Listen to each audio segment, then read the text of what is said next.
Hey, um, everyone who's participating in the Divine Will program and any future people watching this. We're recording, it's the last day of March. We're in a pandemic and everyone's at home, and there are levels to that reality that are sinking in different ways each day. I think that I'm doing well coping with it, although I've had moments of panic. I sit with that. I have a good practice to sit with that without it overtaking me or sweeping me away. It's part of practice, even though I predominantly teach an occult and witchcraft practice. These are contemplative, and they can be used in those ways too, with breath work and energy work and intentional use of energy and things.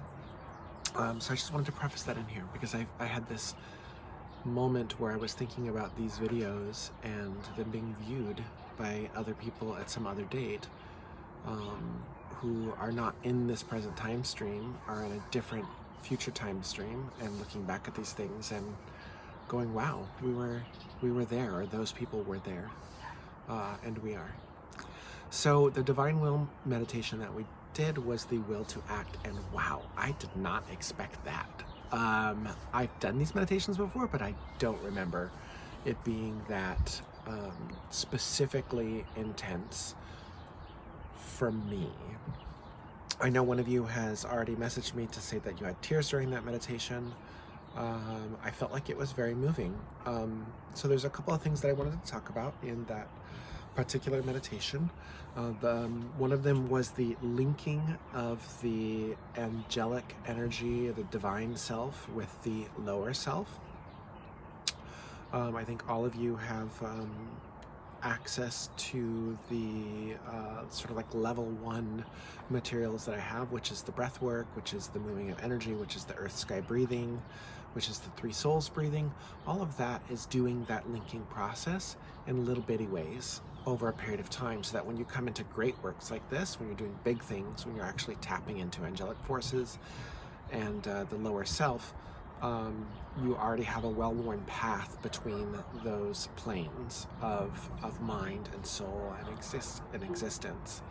So I was really reminded in this particular meditation, which is program 7, how important that 3 souls breathing process is for me, and the earth sky breathing process is for me, and how, having done them over a period of time, it made what I experienced this morning very potent.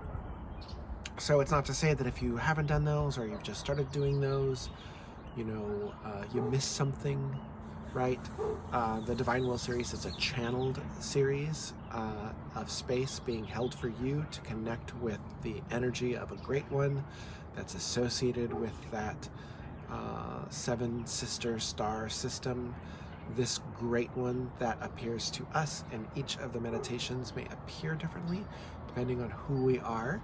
That is the nature of spirituality and mind at that level, and it is there to transmit energy to us, to create a focus and an empowerment to transmit energy to us, so that we can't really mess it up, mostly, right? If we're in a place of receptivity and we're receiving that energy, then we've received the energy, their empowerments. I noticed there was that first will to initiate along the spine was very active for me. I felt a greater cohesive energy, a greater harmony in there. And then when Oren guided us into the place with that master energy to the base of the back of the neck, so the back of the throat, and those rings of energies extended out around that, I felt a sense of expansiveness. Like I felt like things really opened up for me in a different way, that I had space. One of the popularized things from last year was space is love, and I used that very deliberately and intentionally in the way that I understand it, and out of that came the word expansiveness. Out of that came the word, the redefining of sacred space within and about me. So when the throat activation happened for me in that particular meditation, I felt like the will to act was very much agency through my creativity and my voice.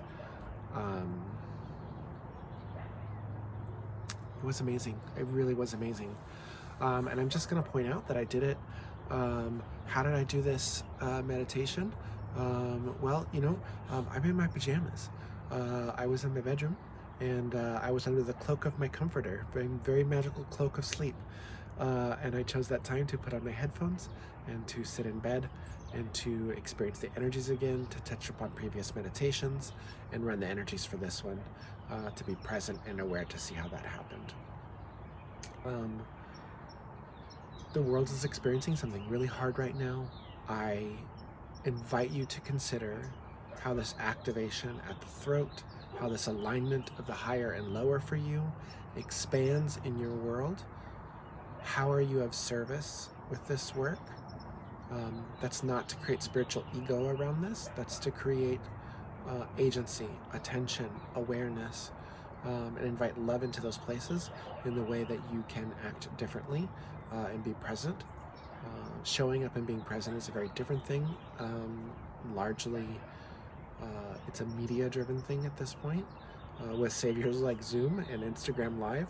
But I also think, that I'm sort of pumping this one out through the channels, and this will definitely be in the Patreon reading for April, which tarot card is the Hangman, to say, we've experienced a great psychic shattering at this point in the world. My guides called this several months ago the shattering of egos. It's the removal of illusions. The way that we have had the privilege to build ourselves up in certain spaces, those spaces are no longer there. So who are we? Are we our productivity?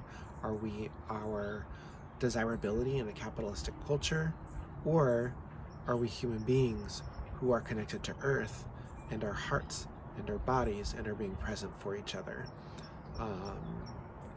right now? Like, what's the real technology that we're connecting to, even though we're using this technology to connect through to each other? I think the real technology that we're connecting to is these old powers, these ancient ones, these divine lights, this power of nature that you see in the world behind me. There it is in the trees. Heather's yard. Hi, Heather. It's that energy right now, right? So it's an invitation.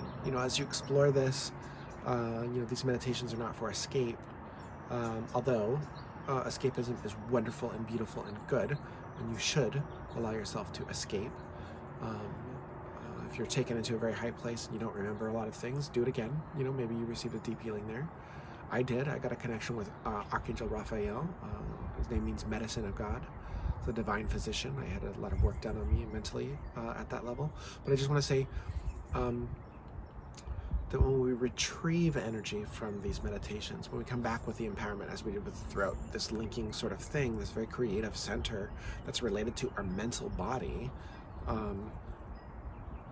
how do you ground that in the place that you're in the nature where you're at, and how do you connect with it through the agency of this technology to others at this time? Or how do you connect it through your heart, or in your magic circle, or in your spaces? I'm gonna leave it at that. I'm gonna post a video to the group on the Facebook. If you have questions or comments, if you could field them there, that would be great, because then they're all in sort of one place for me, and I'll do my best to answer them. And video responses are great too. Yeah, I love you. Thanks for playing along with me.